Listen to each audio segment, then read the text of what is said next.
গুপ্তিপাড়া দেশকালিকা মন্দিরের পালনী উৎসব।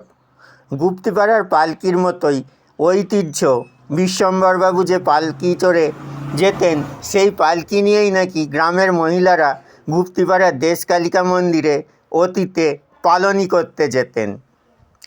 পালকি না থাকলেও পালনী উৎসব এখনও হয় গুপ্তিপাড়ায়, যা গুপ্তিপাড়ার ঐতিহ্য চিরকালীন।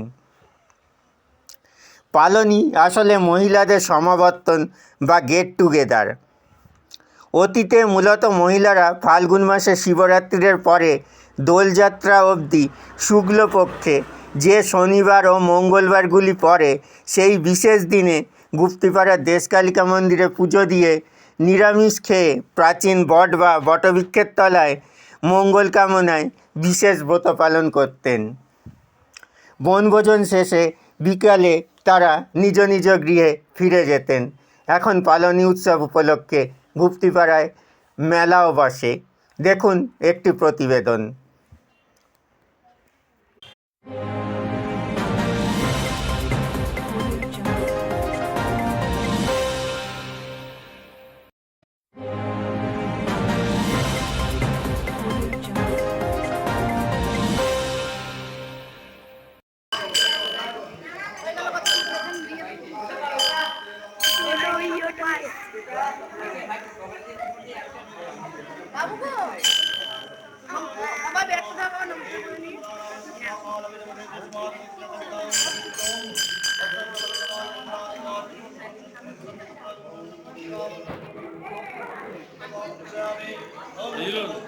একটা যে কোনো ফল